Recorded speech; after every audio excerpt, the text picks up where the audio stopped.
Hello everyone, my name is Mayhem, and today I'm going to be doing some Path of Titans dinosaur reviews. I'm going to be going through every dinosaur that I've played so far. Today we're just going to be starting off with a specific dinosaur. We're going to try the Daspletosaurus. It's the one that I've grown recently. I have a lot of adults in this game. I have played almost every single carnivore, but today we're going to take a look at the Daspletosaurus. So first off, you got male and female. I don't know what the upcoming patch is going to be for breeding. So if you guys want to play female, just so that when the breeding comes out, if the dinosaurs don't get reset, which there's a chance that they're going to get reset, so you're going to have to regrow your Dasp anyway. I'm going to play female so that when the eggs come out, sure, but I prefer the colors of the males. The colors are the only real change at the moment. They look the same besides the colors. It's a bit duller for the females, so I prefer the male coloration for now. Going into which style of Dasp you're going to play, so I would suggest balanced for just normal gameplay. If you're a solo player, I would probably suggest playing defensively and not trying to pick fights with anything big. And if you are trying to play a Dasp as a support character with friends, then speed and less defense is going to be your go-to. So we'll get into the roles of all the dinosaurs in a bit as well. So, we've got our Daspletosaurus. I've gone with the speed variant on this at the moment. Alright, we're in the world. Now, this is a full adult, so this is how big they're going to get and what they're going to look like. Oh, I got admin panel. Cool. Anyway, so, skins are pretty cool. I do like the malignant skin. Melanistic, not malignant. Melanistic looks pretty cool on the Dasp. There's a couple of dinosaurs I don't really like it on and prefer albino. Albino doesn't look too bad either. But let's go through and have a look at the skins real quick. Dragon. That looks really cool. I think that's the one that I have on right now on my main. We've got Lynx, Osprey, Greyback, Red Garnet, Ribbed, Backer, of course. Marbled, Torrent, Whirlwind, Hunter, and Numida. I like this one a lot, actually. My favorite skin so far is the Dragon. It looks really cool. And it's cheap as hell. It's one of the first ones you can get, so no big deal. Grab that one up. But it all depends on what you want for your Dasp. These are the options. Alright. Now let's get into some gameplay aspects. First off, we're going to talk about speed and stamina. So, the Dasp speed, it's not bad.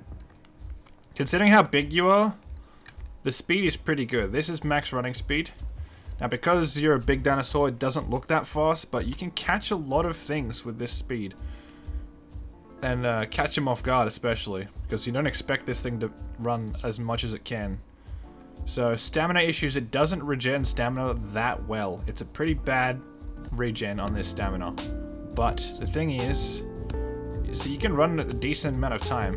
You know Latin, one of these cross-country distance runners. But in terms of in the middle of a fight, you can sprint for a long time and be pretty happy chasing something down if that's what you're trying to go for. So in terms of damage, Dasp's damage is pretty damn good.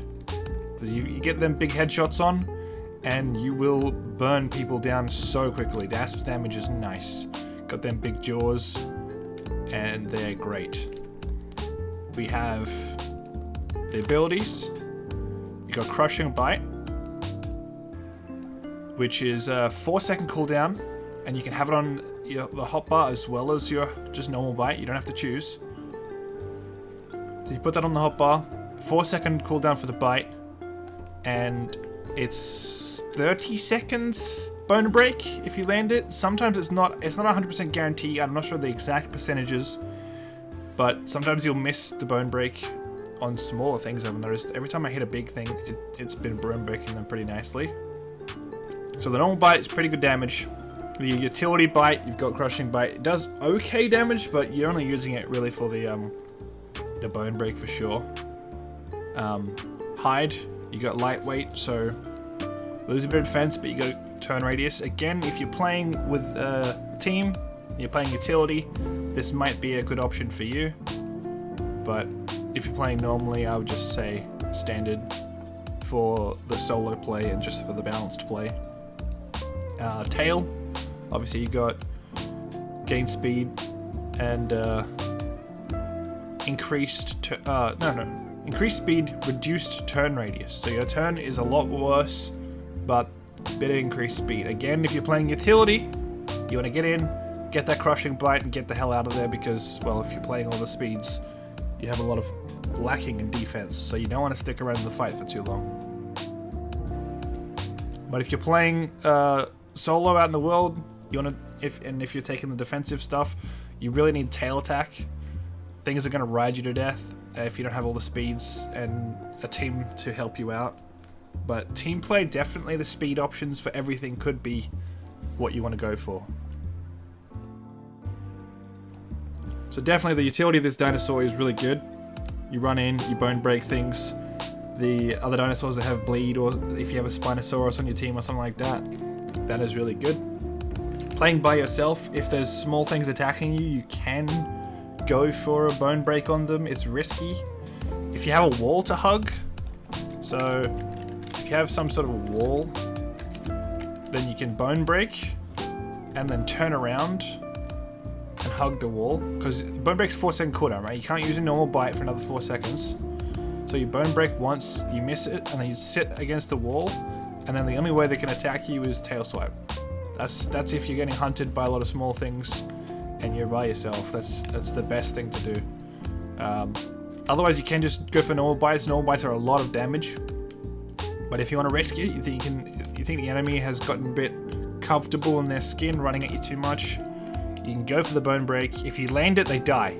That's the good part about the Dasp. You will face tank a lot of dinosaurs in the game, even up to Allosauruses, I'm pretty sure. So if you bone break anything that's trying to hunt you down, and it's stuck in your range and cannot get away from here, you pretty much kill it. That's the good part about the Dasp. Otherwise, if they're just trying to run in and bleed you out, then you can go for a bone break, hug the wall, safety, all good. So moving on to health and survivability. The Dasp has a lot of health. It's a big dinosaur. I think the Allo is slightly taller than it, but I'm not sure if it has more health. I think Dasp has more health.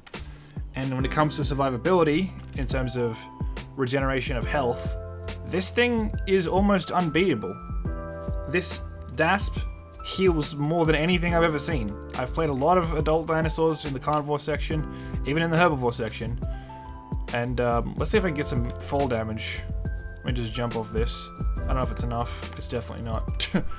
Regardless, you sit down for like 20 seconds and you're half health again. All the way up to adult.